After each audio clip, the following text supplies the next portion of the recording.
지난해 우리나라 성장률이 2.6%로 추락한 것으로 나타났습니다.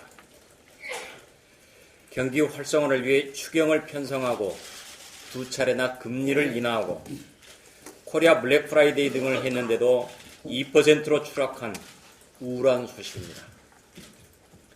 문제는 올해도 3% 달성이 힘들 것이라는 전망이 많다는 데 있습니다. 세계 경기 침체와 저유가 문제도 있지만 조선, 해운, 건설, 석유화학, 철강 등 구조조정이 필요한 분야에서 정부는 그동안 말만 했을 뿐 대책도 없이 뒷짐만 지고 있었다는 지적을 뼈아프게 받아들여야 합니다.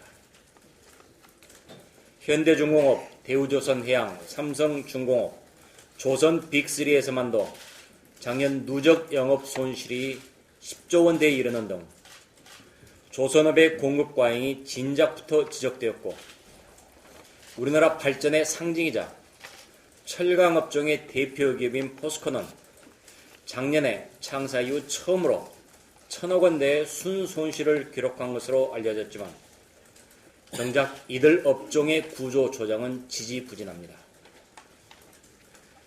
이대로 가다가는 멀쩡한 기업들까지 공멸할 수도 있습니다.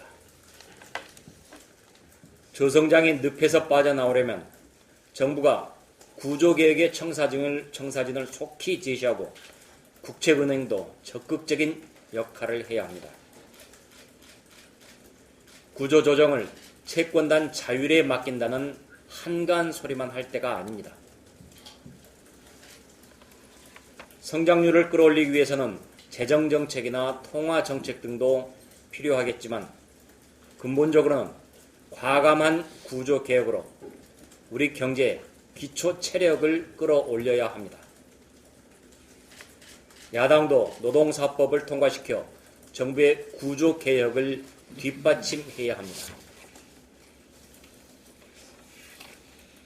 작년도 우리 수출이 0.4% 성장에 그치는 부진을 보였는데 이번에 열리는 이란 시장을 뚫는데 박근혜 대통령이 적극 나서야 합니다.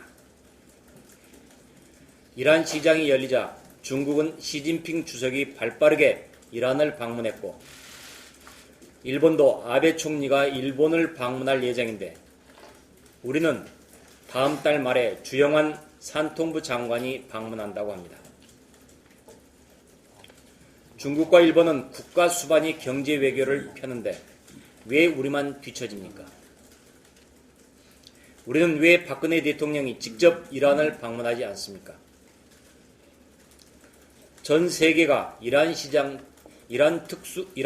특수에 눈독을 들이고 있는데 중동 비즈니스에 우리만 한 발 늦어서는 안 될 것입니다.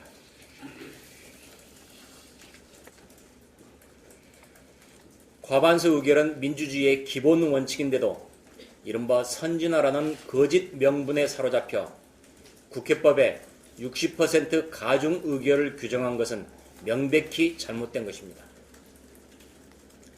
4년 전 국회법 표결에 반대하셨던 정의화 국회의장께서 식물 국회를 만들고 있는 현행 국회 선진화법에 대한 중재안을 냈지만 미흡합니다. 신속 처리 규정만 바꾼다고 될 일이 아니라는 것은 정의화 의장께서도 잘 아실 것이고 19대 국회가 최악이라는 평가도 과반수 의결 규정이 무시된 국회법 때문이라는 것도 잘 아실 것입니다.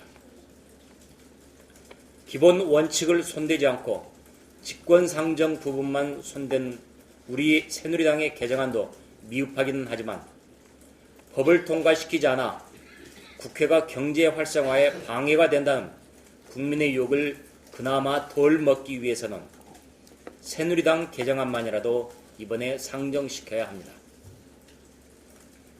정 의장께서는 4년 전 국회법을 반대했던 초심으로 돌아가 이참에 과반수 의결이라는 민주주의의 기본 원칙을 회복시키는 올바른 수정안으로 비정상의 고리를 끊어야 합니다.